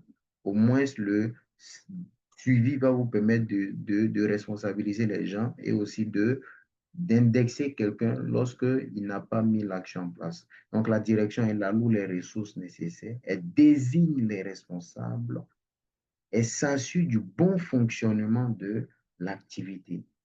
Alors que le superviseur, lui, participe aux inspections. C'est le travail même du superviseur, c'est le travail de l'HSE qui est là. Il informe, implique les travailleurs et il effectue le suivi. Parce que, naturellement, s'il y a des non-conformités, c'est dans ces inspections-là, avec tout ce qui précède là, qui pourra les checker et aussi imposer un suivi en responsabilisant même les travailleurs. Alors, le comité santé-sécurité, ça sera aussi de participer aux inspections. Si vous êtes sur un site où vous êtes le seul, ça sera à vous. Si vous êtes dans une entreprise qui est conforme à ce que la réglementation dit, c'est-à-dire au-dessus de 100 employés, il faut mettre en place un comité santé-sécurité, à défaut 50. Il faut mettre en place un comité santé-sécurité. Donc, naturellement, c'est toute l'équipe qui va s'asseoir vraiment pour, ils peuvent participer aux inspections ou ils peuvent désigner quelqu'un. Mais toujours est-il que ils vont cibler les activités de prévention et les mesures des performances. Donc, naturellement, si l'agent HSE est sur le terrain, il finit, il fait son rapport, s'il doit envoyer à son responsable, il envoie. Le suivi des activités, voilà, sera sous la responsabilité de son responsable. Mais toujours est-il qu'il peut interpeller. Et le travailleur, lui, qu'est-ce qu'il fait? Il participe naturellement, il met en place les correctifs qui lui sont imposés par le HSE et il est proactif. Alors, les pièges à éviter lors d'une inspection. Ne pas établir clairement le rôle et les responsabilités des intervenants. Donc, lorsque dans un rapport, ce n'est pas consigné, après, on ne sait plus qui fait quoi et c'est le HSE qui souffre. Parce que le HSE ne peut pas être partout au même moment à la fois. Ce n'est pas possible. Donc, il faut impliquer les travailleurs. Raison pour laquelle on dit l'un des atouts de l'HSE, c'est l'esprit de sécurité, mais il doit aussi instaurer lui-même déjà avoir la culture de sécurité, mais instaurer ce qu'on appelle la culture de sécurité, de sorte à ce que tous les acteurs, sans exception, soient des HSE. Ils peuvent eux aussi contribuer à la chaîne de prévention. Sinon, le HSE seul, il sera instincté, il ne sera plus productif s'il veut tout rassembler pour mettre tout à son niveau. Toi seul, tu as vu plus de 10 non-conformités. Toi seul, tu veux être partout pour pouvoir régler ces non-conformités. Ça ne va pas marcher. Il faut responsabiliser les gens. Il faut les donner, les expliquer leur rôle dans la chaîne de prévention. Il faut les mettre en confiance, mettre à leur disposition les ressources qu'ils ont besoin pour pouvoir corriger la non-conformité et ensuite faire le suivi naturellement. Donc, ce qui décourage souvent dans la rédaction des rapports, c'est les suivis qui ne sont pas faits. Les employés vous font des retours, des choses que vous devrez corriger pour faire le suivi, mais rien n'est fait. Donc, après, on aura tendance à dire que, voilà, chaque fois, c'est toujours les mêmes. Quand vous parlez, ça ne va pas changer. Donc, ne pas aussi respecter les échéanciers. Pour laquelle le HSE doit être quelqu'un de très organisé. Consigner même tous ces rapports dans un fichier et ça lui permet déjà, avant la prochaine inspection, de checker les rapports précédents et ensuite suivre les échéanciers et s'approprier des responsables qui sont responsables plutôt de la mise en œuvre de ces actions correctives. Tolérer les problèmes récurrents. Donc, on a dit tolérer, il faut être dans la limite de la tolérance parce que trop tolérant aussi, on s'expose et la tolérance d'aujourd'hui définit toujours les standards de demain. Donc, il faut être dans une limite. Voilà, et se rappeler que c'est la santé, sécurité d'abord, mais il faut que ça se fasse aussi dans le respect. Il y a des actions pour lesquelles il faut être tolérant, mais il faut mesurer aussi l'ampleur aussi de cette action-là. Si ses conséquences sont moindres, naturellement, on peut tolérer, on peut toujours sensibiliser, mais pour des cas vraiment qui sont qui exposent la plupart des travailleurs, il ne faut pas être tolérant, il faut respecter la procédure. S'il y a lieu de sanctionner, il faut sanctionner. Ne pas louer les ressources aussi suffisantes aussi, ce sont des pièges à éviter parce que, quel qu'en soit le contenu déjà du rapport, si les ressources humaines ou matérielles, voire même financières, ne sont pas louées, naturellement, les non-conformités ne seront pas mises en place. Et quand c'est comme ça, en fonction de ce que BIRD nous dit, les incidents seront nombreux. Si on les néglige, ensuite, on aura un accident mineur. Si on néglige l'accident mineur, on aura un accident majeur. Et inaction aussi en attendant les solutions. Donc, souvent, ce n'est pas tout ce qu'on demande en entreprise qu'on nous donne. Le peu qu'on te donne pour pouvoir commencer, continue. Continue toujours des plans de sensibilisation en attendant que euh, tous les moyens demandés soient là. Donc, c'est toujours comme ça, c'est la vie qui est comme cela. On n'aura pas forcément tout ce qu'on veut, mais on ne reste pas là à rien faire. On propose toujours, on continue toujours avec des petites actions. Le plus important, c'est d'arriver déjà au thème de nos objectifs. Donc, conclusion, faire des inspections, c'est agir en prévention. L'inspection ne s'improvise pas. Tout doivent être mis à contribution et le suivi déjà est un grand succès de l'inspection. Alors donc, nous sommes au thème déjà de ce module. Est-ce qu'il y a des questions?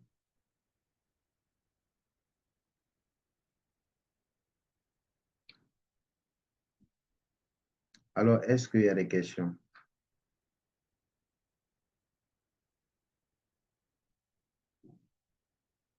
Question, incompréhension?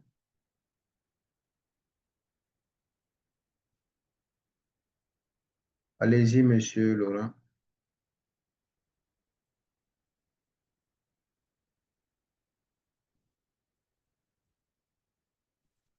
Allez-y, monsieur Laurent. Oui. Bonsoir, M. Bado. Oui, bonsoir, monsieur Laurent. Voilà, je m'excuse, je vous ai pris en cours. Je D'accord. voudrais revenir sur l'évaluation des risques au niveau de la criticité du risque. OK. Vous avez dit que la criticité du risque est en fonction de la gravité et de la fréquence. Oui, c'est ça. Maintenant, je voudrais savoir, est-ce qu'il y a, par exemple, pour un risque évalué, par exemple, que je donne la lettre A, Oui. est-ce que quelqu'un d'autre peut donner la lettre B pour le même risque? Ou encore, est-ce qu'il y a une manière objective d'évaluer les risques? Alors, donc, déjà, il faut savoir que c'est, comment je vais dire ça, ce sont des méthodes en soi qu'on met et que tout HSE utilise pour pouvoir donner une note au risque. Maintenant, en donnant, en évaluant un risque, il faut être le plus sévère possible parce que ce n'est pas, comment je vais dire ça, l'objectif, c'est l'homme qu'on protège. Donc, il faut être sévère dans la notation, de sorte à ce qu'on puisse prendre au sérieux l'importance des actions qu'on mettra en place. Donc, pour ce cas de figure, j'avais tantôt dit plutôt que c'est un exemple ici, ce sont les lettres qu'ils ont prises. C'est pour faciliter la compréhension du rapport, pour que toute personne qui n'est pas du domaine HSE, lorsqu'il prend le rapport, il arrive à comprendre. Sinon, d'autres peuvent l'évaluer avec l'exemple précédent, je ne sais pas si vous l'avez vu, où on peut décider de prendre les chiffres, par exemple. Et donc, ça permet aussi d'uniformiser aussi les actions. Maintenant, pour l'évaluation d'un risque, le bon sens souhaite que, quand on a vu dans l'analyse des tâches, on s'assoit avant déjà de l'exécution de cette tâche critique, on s'assoit, on discute. ah, moi, je pense, telle personne dira, moi, je pense que, par exemple, on sait que pour évaluer un risque, on tient compte de deux paramètres, la gravité et la fréquence. Donc, préalablement, le comité va s'asseoir, ils vont décider des grilles de cotation. Donc, ils vont dire, bon, on prend 4 notes. De l'autre côté aussi, on prend 4 notes. Donc, la note 4, pour la gravité, elle est très grave. Ensuite, moins grave. Voilà, donc c'est comme ça, ça se passe au niveau de la fréquence, c'est pareil. On prend par exemple le risque de chute. Vous allez voir qu'on prend deux contextes différents. Vous prenez une maison, vous prenez un R plus 1 et un R plus 10 par exemple. Ils sont soumis au même risque de chute pour les deux travailleurs. C'est le même risque de chute, mais les contextes diffèrent. On vous dit d'évaluer ces deux risques-là.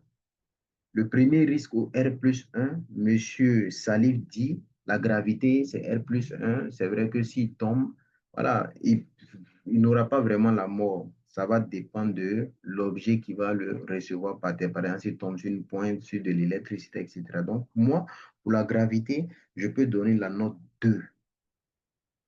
Et la fréquence, je sais qu'il peut tomber fréquemment. Donc, je peux lui donner la note de 3. Donc, 2 fois 3, ça donne 6. On revient dans le deuxième contexte, en R plus 10 par exemple, et de très haute hauteur. M. Salih dira, ici c'est très haut, donc s'il tombe, il n'y a pas évidemment qu'on puisse le récupérer. Donc moi je donne la note sévère, c'est-à-dire 4 pour la gravité, parce que c'est très grave s'il tombe. Et la fréquence aussi, il peut tomber à n'importe quel moment, je donne la note 4. Donc 4 fois 4, ça donne 16. Donc, tout dépend déjà du contexte. On observe, mais toujours est-il que on se met en tête que c'est l'homme qu'on protège.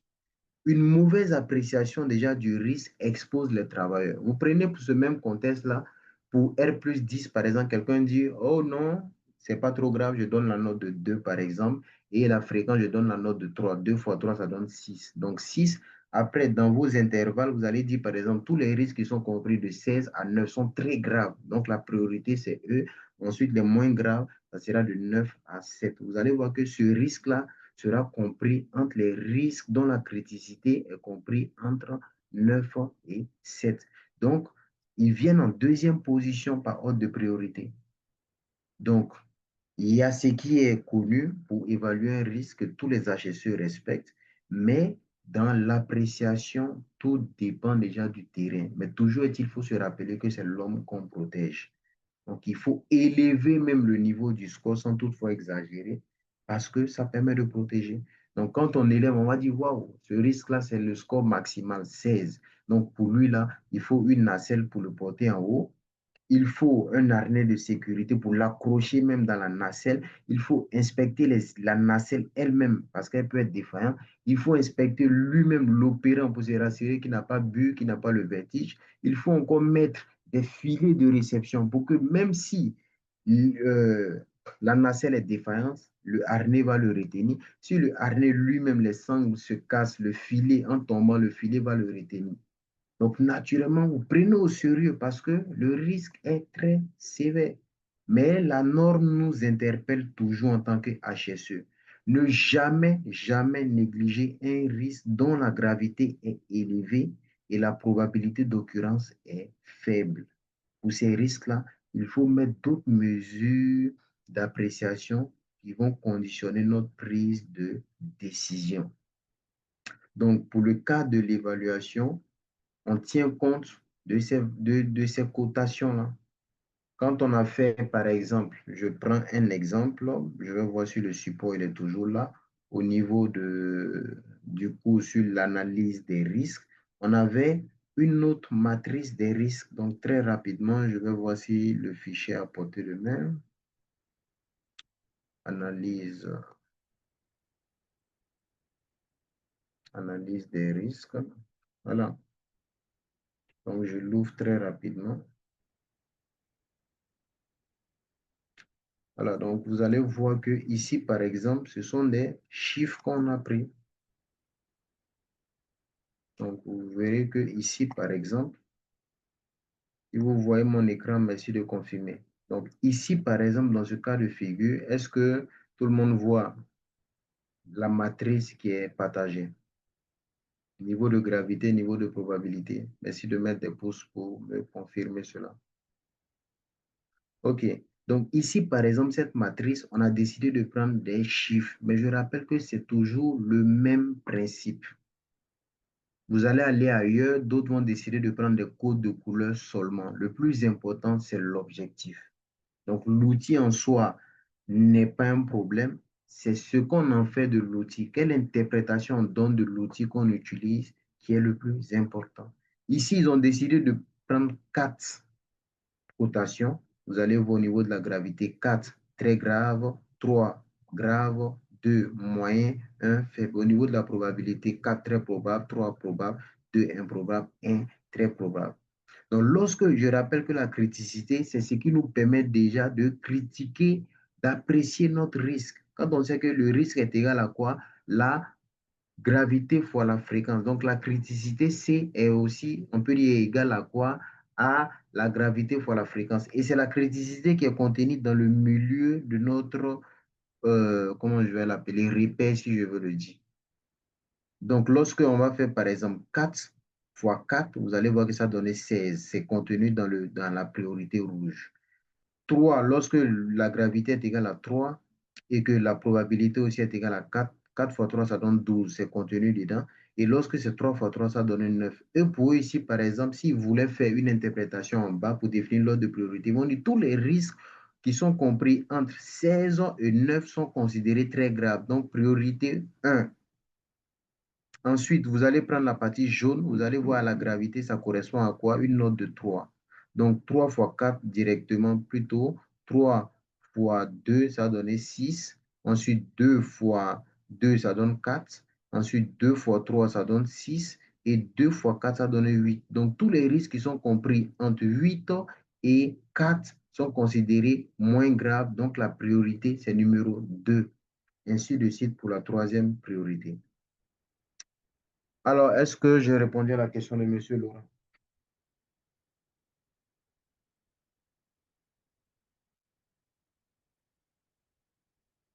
Merci, M. Salif. Est-ce que M. Laurent est satisfait? Il y a toujours une zone d'ombre. On peut revenir encore. Oui, c'est bon, M. Badou. Merci. Merci, M. Laurent. Est-ce qu'il y a d'autres questions par rapport à l'évaluation? Parce qu'en tant qu'HSE, notre outil de base, ça sera ça, l'analyse des risques. Un HSE qui ne peut pas évaluer un risque, c'est compliqué.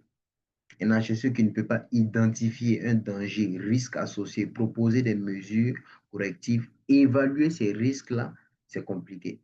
Un HSE qui ne sait pas faire une inspection, c'est compliqué. Raison pour laquelle on insiste. Raison pour laquelle en début même du programme, on a dit tout le contenu déjà du programme, c'est théorique, mais ce sont les outils pratiques que vous allez utiliser en entreprise. Partons de un directement par le rôle et responsabilité de l'HSE pour connaître vous-même vos propres rôles. Quels sont les enjeux? Qu'est-ce que l'entreprise gagne s'il met en place la santé et sécurité? Qu'est-ce qu'il paie? Qu'est-ce que la famille, les travailleurs même gagnent? Qu'est-ce qu'ils paient? Qu'est-ce que l'HSE gagne? Qu'est-ce qu'ils paient? Et partant même de l'induction qui accueille l'ensemble des nouveaux travailleurs, des nouveaux visiteurs sur le site, du cadre de sécurité qui va continuer à accentuer la sensibilisation sur les lieux de travail, l'analyse des tâches critiques parce qu'en entreprise, on fait des tâches, et ensuite l'inspection pour concrétiser que tout ce qu'on a consigné dans l'analyse des tâches là est respecté. On a vu la lutte contre l'incendie et le secourisme. Donc, est-ce qu'il y a des questions? Est-ce qu'il y a des questions? On a toujours le temps, on peut toujours revenir. Donc, n'hésitez pas, ouvrez votre micro, posez votre question. Donc, je vais aussi vous partager aussi un support, un modèle donc d'analyse, plutôt de rapport d'inspection, chose que nos étudiants précédents ont fait. Donc, ça sera aussi un exercice aussi. Donc, voici comment ça se présente. Donc, le rapport d'inspection, tout le monde le conçoit comme il l'entend, hein. Voilà, le plus important, c'est de respecter le principe. C'est ça le plus important. Alors, est-ce que tout le monde voit ce qui est partagé? Inspection conjointe planifiée. Merci de confirmer que vous Vous voyez? Donc, j'ai réduit l'écran pour mieux être à l'aise. Donc, ça fait que je n'arrive pas à voir votre interaction. Donc, quelqu'un peut ouvrir son micro pour me confirmer. Moi, à mon niveau, je ne vois pas. Inspection conjointe planifiée. Ok. Moi aussi, à mon niveau, je ne vois pas. Ok, d'accord. Donc, je revois très rapidement. Inspection conjointe planifiée. Est-ce que c'est bon maintenant?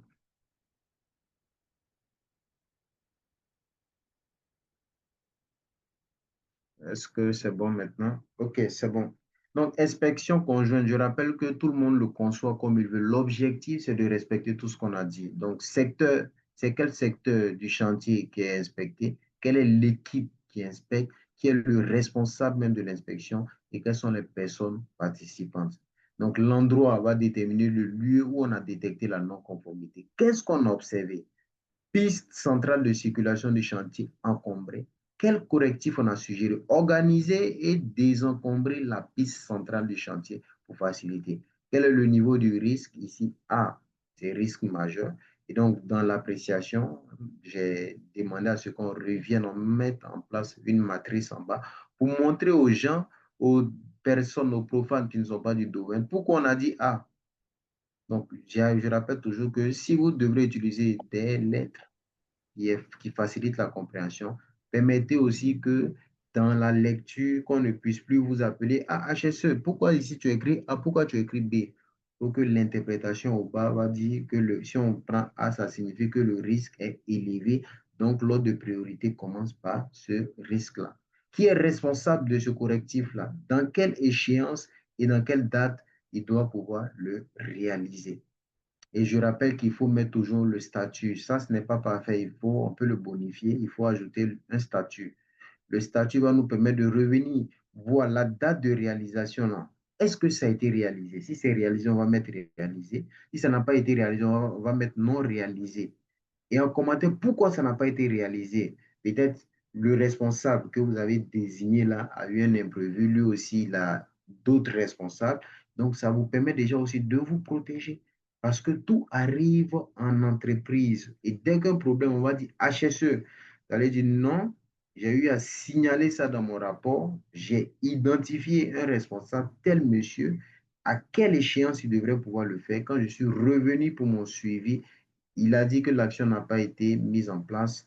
Et quand je lui ai demandé, naturellement, on va l'appeler. Le HSE dit, il t'a nommé responsable de telle action, pourquoi ça n'a pas été fait? Voici le risque est arrivé maintenant. Lui aussi, s'il a un bon argument, c'est ça, sinon, il porte le chapeau. Donc, voici un peu comment un rapport se fait. Donc, les observations générales seront consignées en bas et en bas des photos de ces non-conformités-là. Donc, ça dépend des sites, ça dépend des projets. Pour des projets, chaque jour, il faut faire un rapport. Souvent, c'est pas mois, souvent, c'est pas semaine, mais toujours est-il qu'il faut le conserver dans un bon ordre. Donc, moi, je conseille toujours que même si on doit utiliser un fichier Word pour le faire, il faut intégrer aussi une cage pour des photos, c'est-à-dire pour que l'endroit où l'observation s'est faite, les photos sont déjà là. Ça permet encore de ne pas trop fatiguer celui qui lit le rapport. Ici, si on doit revenir, remonter encore, voilà, c'est assez compliqué. Donc, vous voyez, voici un peu le modèle d'un rapport HSE. Je vous partage aussi ce qu'on utilise actuellement sur site. Donc, voici aussi un modèle sur le fichier Excel. Il peut contenir un rapport même mensuel. Voilà, donc rapport d'inspection mensuel. Et ça se fait par semaine chez nous, par exemple. Donc, l'élément identifié dans quelle zone, mesure corrective. Ici, ça, c'est par semaine. On sait que un mois fait 4 semaines. Donc, ici, dans chaque plutôt cellule, on est dédié à un mois. Donc, on fait un fichier, par exemple, de 12 mois. À n'importe quel moment, à n'importe quelle date, ça nous permet aussi d'accentuer notre suivi et d'avoir le fichier à portée de main. Donc, on met la photo, priorité, responsabilité, le statut ici, par exemple, on ajoute le statut pour voir est-ce que ça a été réalisé, pourquoi ça n'a pas été réalisé, et la date prévue aussi de la réalisation. Donc, voici un peu comment chacun peut mettre en place donc quoi? Un rapport d'inspection. Voilà. Donc, est-ce qu'il y a des questions? Un modèle Word sera partagé dans le groupe. Et pour ceux, par exemple, qui sont sur des sites, ils peuvent décider d'inspecter les lieux de travail, identifier toutes les non-conformités, les consigner dans un rapport et me le transmettre. Je pourrai aussi les corriger. Donc, est-ce qu'il y a des questions? Est-ce qu'il y a des questions?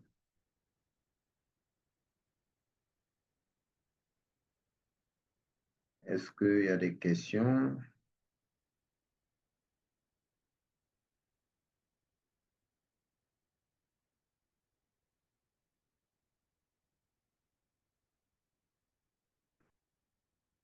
Donc, est-ce qu'il y a des questions? Il y a des questions? Est-ce qu'il y a des questions?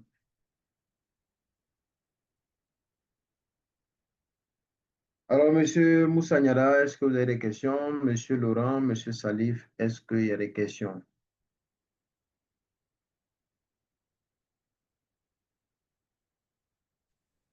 À mon niveau, je n'ai pas de questions. Merci, Monsieur.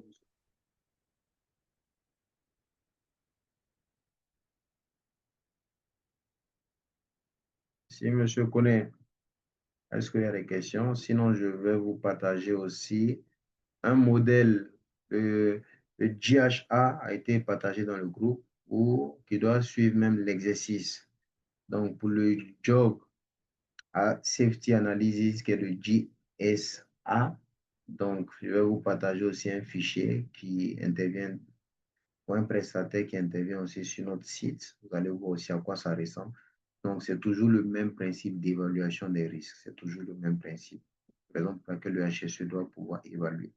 Donc, est-ce que tout le monde voit ce qui est écrit? RIBF, donc ils interviennent sur nos sites actuellement. Donc, le Job Safety Analysis, on les demande par rapport à la tâche critique qu'ils veulent faire, d'analyser les risques liés au travail qu'ils vont faire. Est-ce que tout le monde voit ce qui est partagé?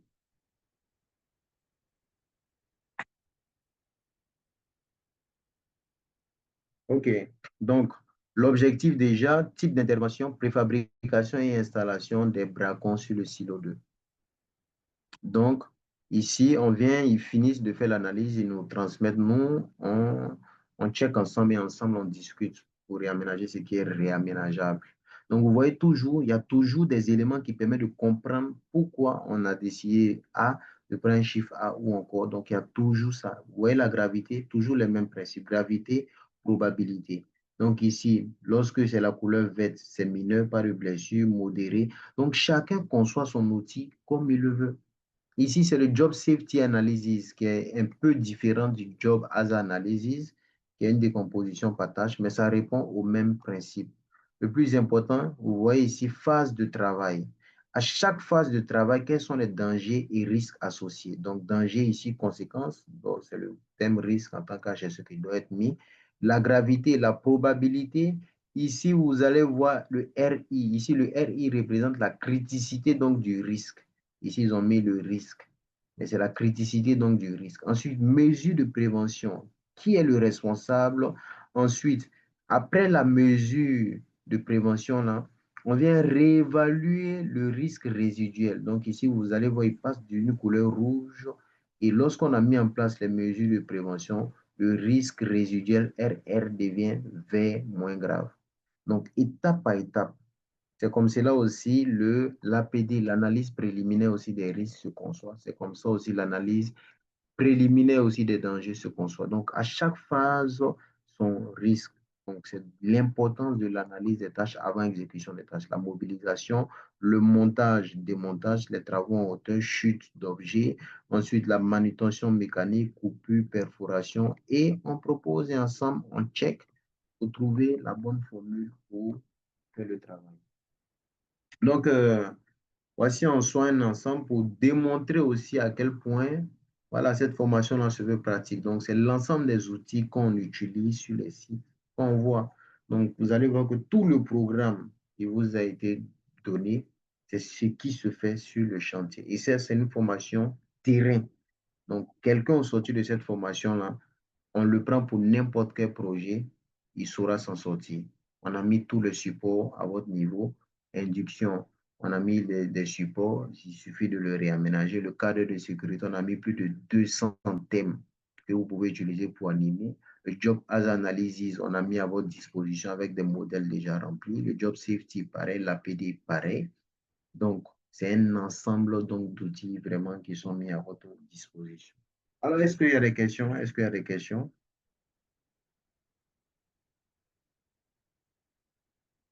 Est-ce qu'il y a des questions?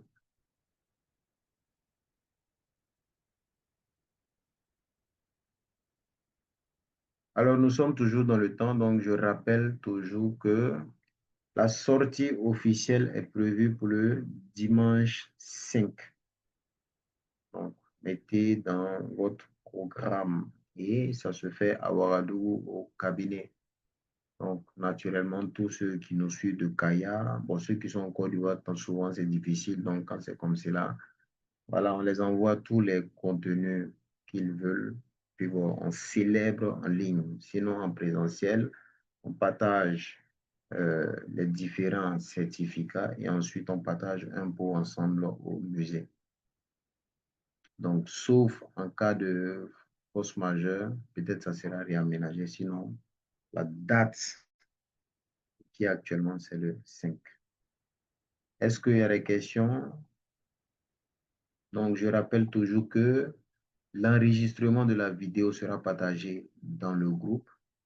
Aujourd'hui, après le cours, je ne vais pas partager le cours sur l'inspection parce que ceux qui sont présentiels ne l'ont pas encore fait. Il y avait eu un décalage, raison pour laquelle on a fait l'analyse des tâches avant de venir faire l'inspection. Et donc, demain, naturellement, le cours de l'inspection se fera. Après le cours, je vais partager tout le support dans le groupe.